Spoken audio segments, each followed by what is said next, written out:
The wind howled against the glass tower of Hamilton Enterprises, but inside the penthouse office everything was still.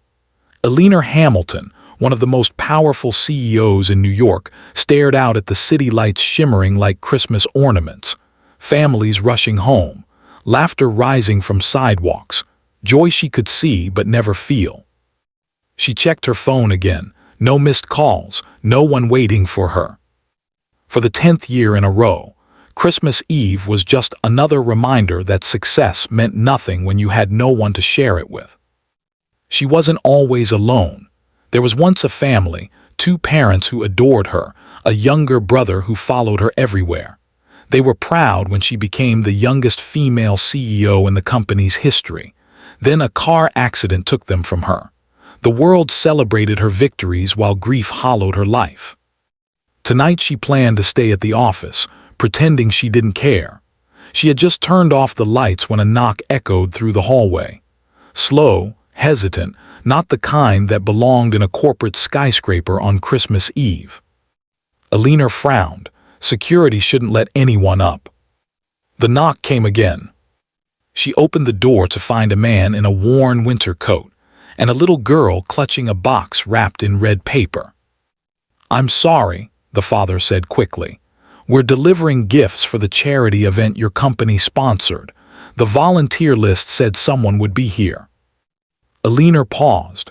She had signed the charity documents herself, funding gifts for low-income families.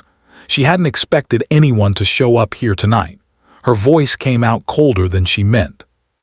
"You could have dropped them at reception." "There was no one downstairs," he replied. "We didn't want the gifts to go to waste.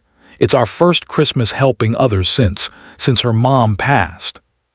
The girl's eyes lifted. They were bright, hopeful, and kinder than any she had seen in a long time. "Hi," the little girl chirped. "I'm Maya. Are you lonely?" Eleanor blinked. No one had ever asked her that, not sincerely. Before she could form a response, Maya reached forward and placed the wrapped box in her hands. "This one is for you," Maya whispered.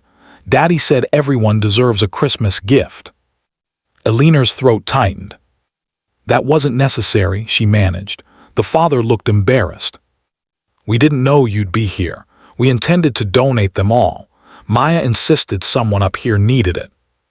Maya smiled proudly. "I felt it." Eleanor debated sending them away. This wasn't part of her life. She didn't do warm moments. She didn't do Christmas. Yet a small voice inside begged, "Ask them to stay." Her penthouse apartment was only a short walk away. Too quiet, too clean, too empty. "Have you 2 eaten dinner?" Eleanor asked suddenly. The father blinked, surprised. "Actually, no. We plan to heat a frozen pizza at home." "Come with me," Eleanor said. "I was just heading out." The little girl cheered as if they had been invited to the North Pole.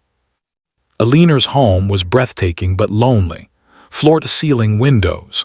A grand dining table always set for guests who never came. Maya gasped at the Christmas tree decorated only in white and silver. "It looks like a fancy hotel tree," she said innocently. "Pretty, but it doesn't feel like Christmas." Eleanor stared at the tree. She picked every ornament for precision, not joy. The father spoke softly.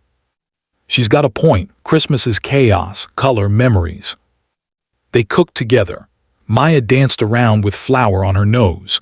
Eleanor tried not to smile but failed miserably. Her home suddenly felt alive. At dinner, Maya looked at the empty seats around the table. "Are these for your family?" Eleanor froze. "Yes," she whispered. "They're gone now, car accident." Maya reached out and placed her small hand over Eleanor's. "My mom is in heaven too," she said. "Dad says she still celebrates with us. Maybe your family is celebrating with you tonight." A tear slipped before Eleanor could stop it. The father spoke gently. "My wife always said the loneliest people are the ones who need company most." "Your wife was very wise," Eleanor replied softly. After dinner, Maya insisted they open presents. Eleanor laughed for the first time in years. Then Maya pointed at the red box she had gifted her. Open it. Alina carefully tore the paper. Inside was a simple handmade ornament.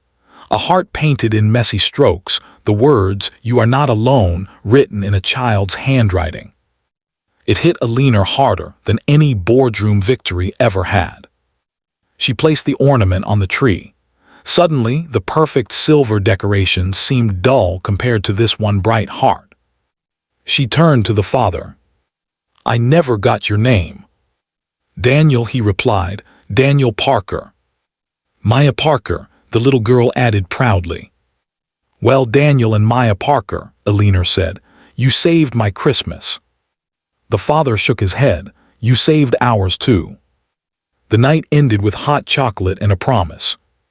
"I host a big Christmas event every year," Alina said. "Would you help me plan it next time? I could use people who understand real joy." Maya jumped into a hug without hesitation. Daniel smiled, warmth filling the room. As they prepared to leave, the girl looked up once more. "We'll come back next Christmas, okay? No one should spend Christmas alone." Alina knelt to meet her eyes. "I don't think I will ever spend another Christmas alone again." She walked them to the door. The hallway lights glowed softly. Before stepping out, Daniel spoke quietly. "You know, Alina, kindness doesn't make you weak. It makes you human. You haven't lost that. Tonight proved it." Alina swallowed, emotions rising again. "Thank you, both of you." The door closed. Her apartment was still the same size, but it no longer felt empty. She returned to the tree and touched the heart ornament. This time when she looked out at the city lights, she didn't feel like an outsider. She felt connected, seen, human. A reminder shimmered in her heart. Success was measured by love given and received, not just achievements framed on walls. Outside, snow began to fall. A soft, magical snowfall that felt like a blessing. Maya was right. She wasn't alone. Not anymore. Positive message. Small acts of kindness can restore a life more than money, fame, or status ever could. Sometimes the greatest gift you can give is simply showing up for someone